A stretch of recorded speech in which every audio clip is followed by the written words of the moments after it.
All right, thanks guys for coming. My name is John Northrup. I am with GitLab. And so today we're going to have a brief overview of what GitLab is, what it can do for you, and how we're helping you manage your code from first commit to the cloud. Before we start, I will admit my faux pas in thinking that I was going to do this slick and gracefully, and in my demo I deleted my project thinking I was going to do this for you all on the fly. So we might have some hiccups along the way. So if we do, forgive me and I'll tap dance and we'll work through it. This is an open session, so feel free to ask questions. If you see something that you want to know more about, let's stop and ask a question. I'll repeat the question and we'll move on. So how many people are familiar with GitLab? Do you know GitLab? Awesome. So we started in 2011 as a project by Dimitri, a better way, better interface to use Git. We were incorporated in 2014 and then went through Y Combinator in 2015. This is when things really began to kick off. GitLab is an open core company. We say open source, we say open core now. We are open at the heart of it, but we do sell a closed source enterprise production platform. As a company, we are totally remote. We have over 100 employees in 31 countries. And those of you familiar with us know we release the 22nd of every month like clockwork. And like I said, we have it available as a SaaS, so GitLab.com is our SaaS service. You can use that free of charge. We have GitLab CE, which is our open source product, and then GitLab Enterprise Edition, which is the on-prem enterprise product. Our feature set, most of you know this stuff. We do issue tracking, version control, wiki pages. New to the product that we think we do well is pipelining with continuous integration and continuous delivery. So that's where we're trying to make ourselves the differentiator in the market, and that's what we're going to talk about today. So in today's workflow, we're going to look at some code. We're going to open an issue on the code. We're going to deploy a CI configuration for the code to actually run it through a CI loop. We're going to examine a failure in that CI, refactor it, have it succeed, and then we're going to use a DPL script to deploy this to Pivotal Cloud Foundry. So let me kick out of this.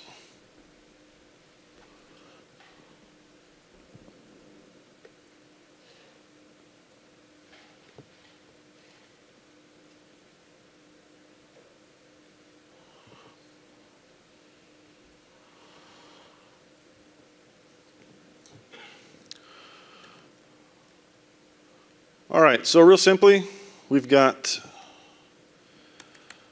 a GitLab Enterprise installation here. And then in addition to that, we've got our CI runner.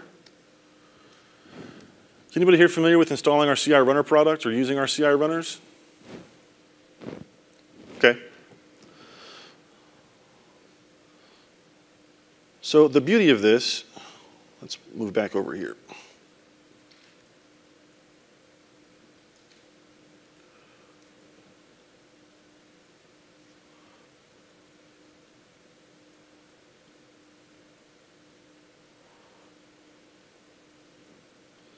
Is that better to see?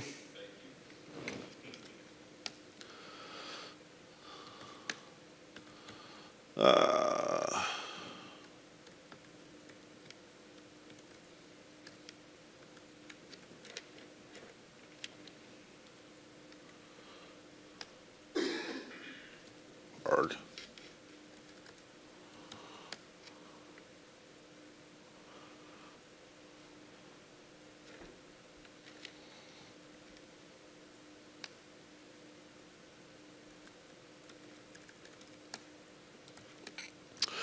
So we've got our CI runner machine. This is actually done and deployed by Debian packages. It is a Go instance, so we've got a Go service that runs. If we look over here in our running configuration,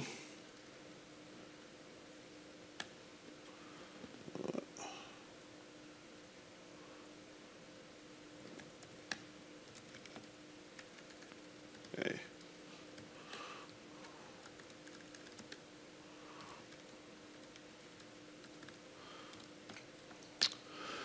We've got a simple TOML file that's our configuration. So all we're doing basically is telling it where our GitLab instance is that we can find.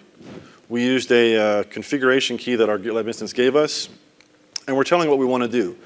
On this instance, we've actually got Docker installed, and so what's going to happen is every time we actually issue a CI, our GitLab instance is going to talk to the CI runner, spawn up a new Docker instance for whichever we specify. So it can be actual Docker from our GitLab repository, so we actually have a Docker registry, or it can be Docker images from the Docker hub.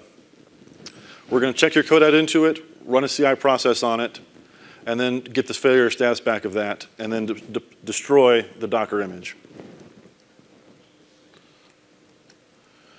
So we've got some code over here. We have a sample Rails app.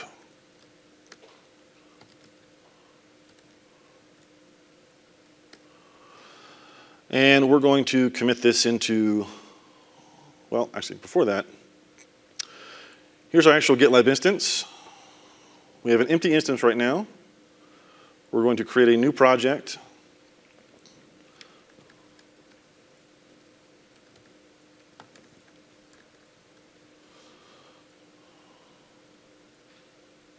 Oh, no.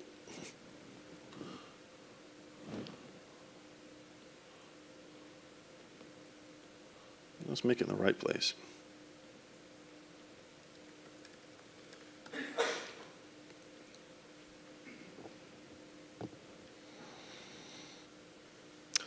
And then we're going to push some code in there.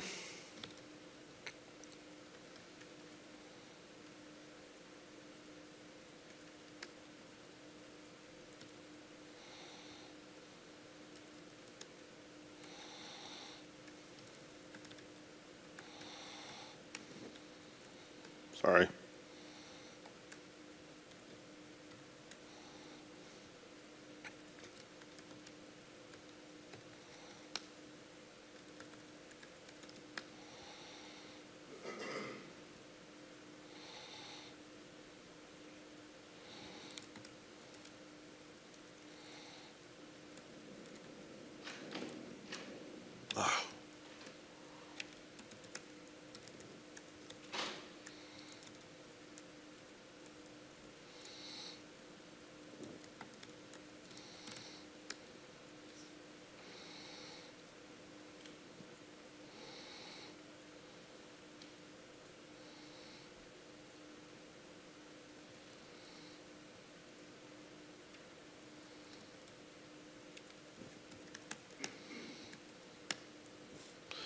How about that?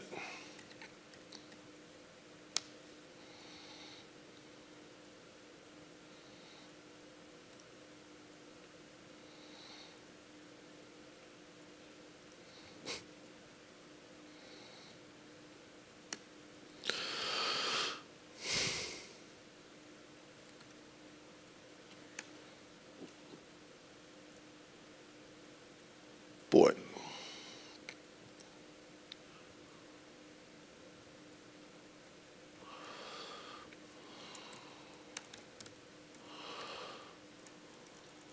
I apologize, folks.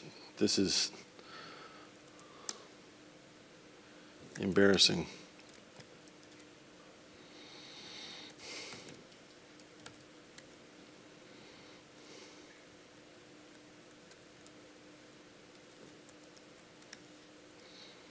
So we do have an actual project.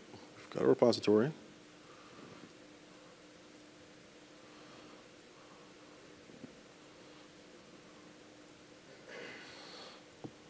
The person I am pushing as is a member.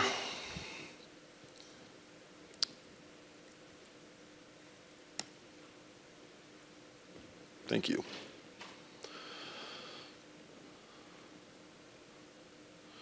So in our project, we now have our files here. Like I said before, we do issue tracking and everything else like that. We can spawn an issue, we can look at issues. In our code base right now, though, we've got our sample application. This is just the sample Rails application that we check out from Pivotal. And let's look at what a simple CI file would look like. So we've got a CI file that I've moved out of the way. We'll move it back. All of our CI stuff is done very much in the same vein as Travis.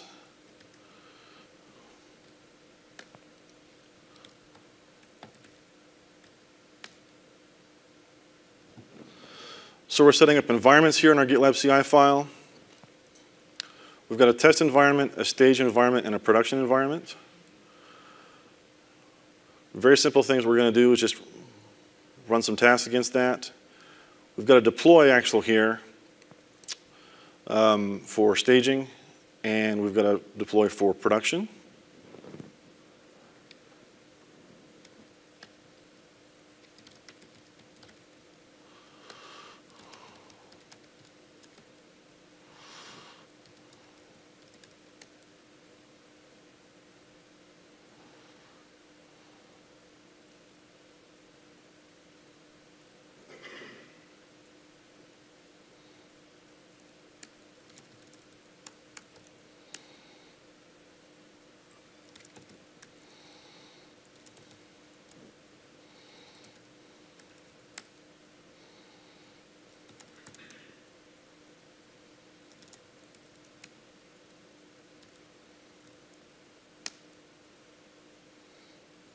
That's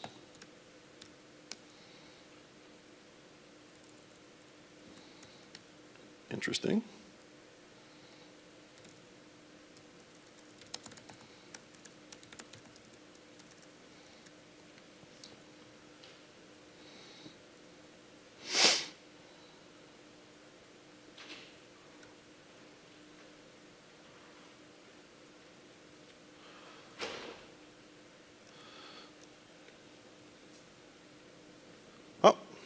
Okay, so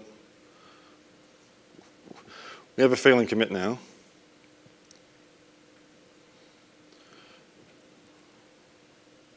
What ends up happening is we have triggers on our pipelines.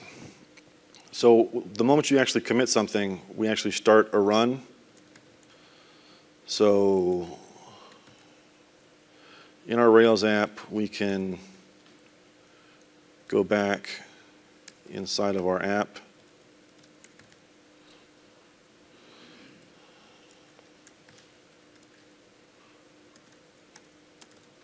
And make a change.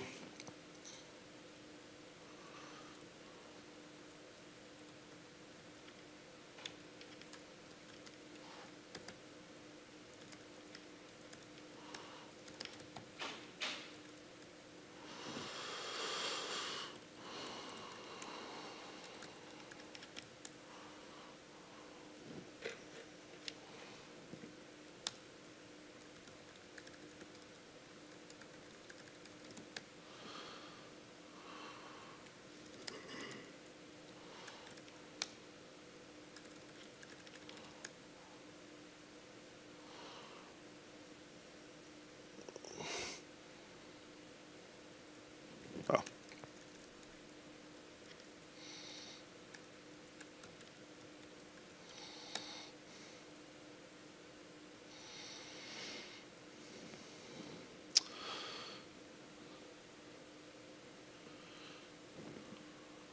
Actually, would probably help.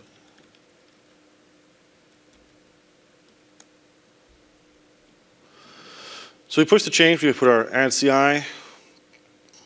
We're going to create a merge request.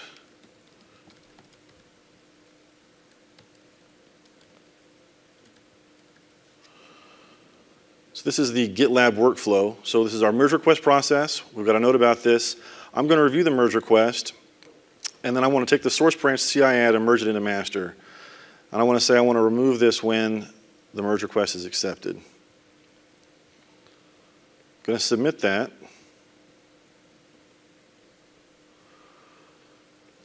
And so now we've got this, because we're running CI pipelines, we've got this option now that shows up that says merge when build succeeds. So we can do an auto merge on this based upon the succeed or failure of this. We'll say merge when build succeeds. We can actually go look at the status of our build right now. So our build is running.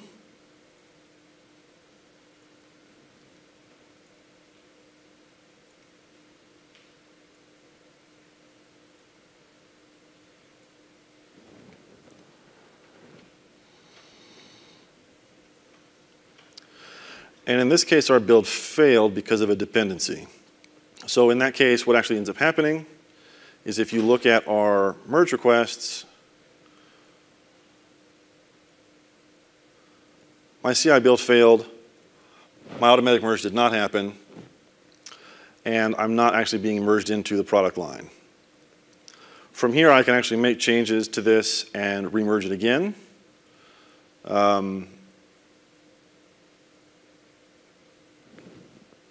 However, looking at our time,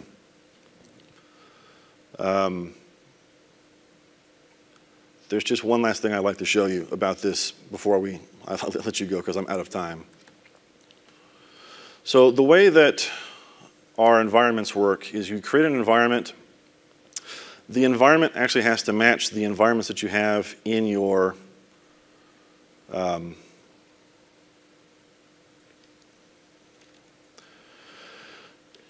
YAML file. So for us, if we look at this,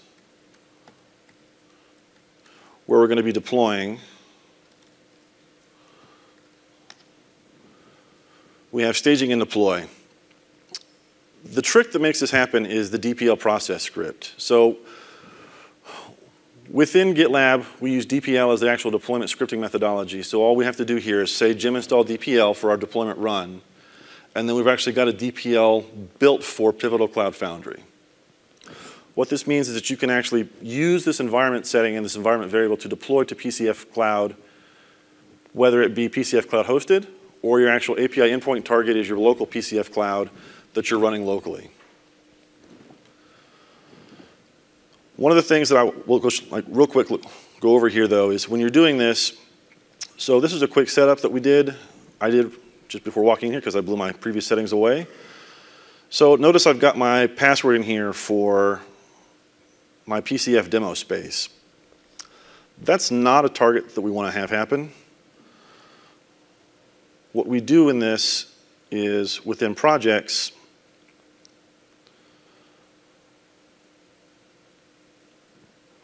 we can go over here and assign variables within GitLab. And so what we're going to say is we want to say PCF pass. We're going to stick our password in there. And now when we actually take this into production, we can actually remove this whole thing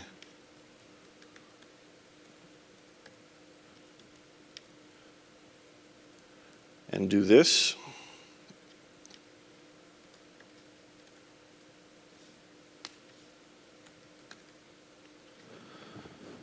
So when you're using this in prod, you want to take advantage of variable usage. We can also use variable usage in scoping to do lots of other things too. So if we're using passwords for databases, we can call that inside of the expansion. If we're using secure connections and API endpoints, we can pass those as variables. Those all get passed real time with the target in strength or in deployment.